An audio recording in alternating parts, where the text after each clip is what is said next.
पिछले 6-7 वर्षों से एसकेएमसीएच की विधि व्यवस्था को बदलने के लिए प्रयासरत हूँ।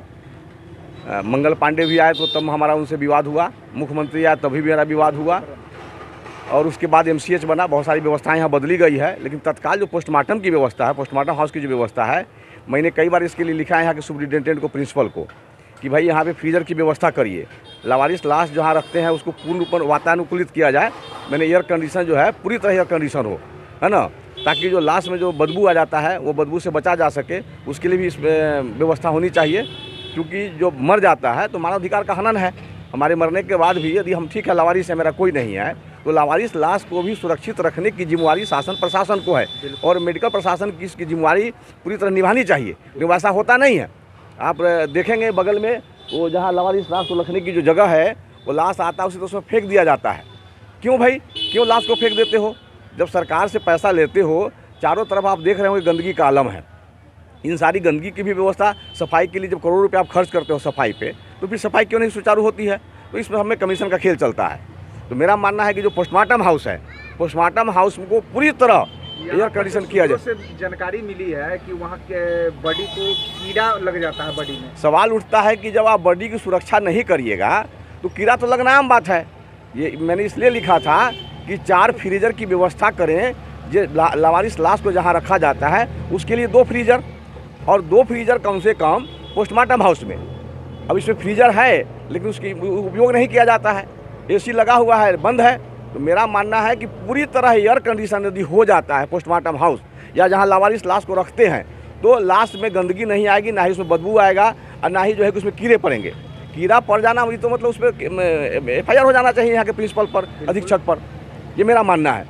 उसके अलावा मैं आपको बता दूं, SKMCH में जो GSS है, जो गोस्वामी सिक्योरिटी सर्विस है, वह यहाँ पे आम जनों का शोषण करता है। जैसे सुरक्षा कर्मी हो गए, उसके बदले में वो कितना पैसा लेता है, देता है 6,000। जो ट्रॉली खींचता है 8 घंटा, उसका शोषण करता है, उसके बदले में कितना पैसा लेता है, वो देता है उसको 5,000। सफाई कर्मचारी का शोषण होता है। इस शोषण पे भी ब्रेक लगनी चाहिए। इस पे भी आप लोगों को, आपके चैनल को मैं धन्यवाद देता हूँ कि आप कम से कम हमारी खबर को चलाने का प्रयास कर रहे हैं और गरीबों की आवाज़ बन रहे हैं।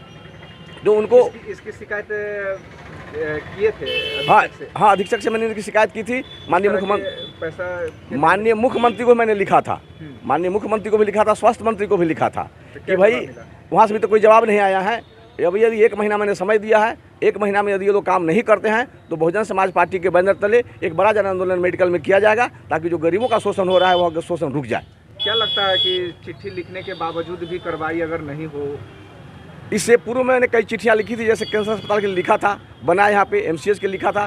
तो इससे पहले कुछ काम हुआ है तो भरोसा है कि सरकार संज्ञान में लेगी और हमारा जो चिट्ठी हम लिख रहे हैं, बराबर पत्र लेखन जो हम कर रहे हैं, सरकार संज्ञान में लेगी। माननीय अधीक्षक महोदय, माननीय प्रिंसिपल महोदय, जो पोस्टमार्टम हाउस है खास करके वो प्रिंसिपल कॉलेज के अंडर में होता है। तो मैं आपके चैनल के माध्यम से मैं प्रिंसिपल साहब से निवेदन आग्रह करता हूं, यहाँ के डिप्टी सुपरिटेंडेंट गोपाल बाबू हैं, उनसे भी आग्रह करता हूं, सुपरिटेंडेंट से भी आग्रह करता हूं कि अगली बैठक जब आपकी हो, इसको संज्ञान में लेकर के पोस्टमार्टम हाउस को पूरी तरह वातानुकूलित करें और यहाँ पे जो है कि फ्रीजर की व्यवस्था करें। लावारिस लाश जहाँ रखी जाती है उसकी समुचित व्यवस्था की जाए ताकि लाश में कीड़ा ना पड़े।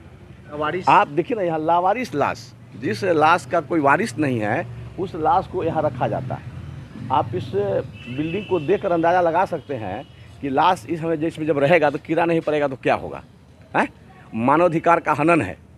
यदि इस हमारा जो मुहिम है, हमने बार बार आग्रह किया है, इससे पूर्व में भी मैंने आग्रह किया है, फिर मैं आग्रह कर रहा हूँ कि लावारिस लाश को जहाँ रखने की व्यवस्था है, वहाँ प्रिंसिपल साहब, सुपरिटेंडेंट साहब, डिप्टी सुपरिटेंडेंट साहब से मेरा निवेदन है, अस्पताल प्रशासन से निवेदन है, आपके चैनल के माध्यम से माननीय मुख्यमंत्री से निवेदन है, स्वास्थ्य मंत्री से निवेदन है कि लावारिस लाश की जो रखने की व्यवस्था है उसको पूरी तरह व्यवस्थित किया जाए। क्या परिचय हुआ आपका? मेरा नाम बालकनाथ सहनी, जिला प्रभारी बहुजन समाज पार्टी मुजफ्फरपुर। जो आपको दिखाता है सच का आईना।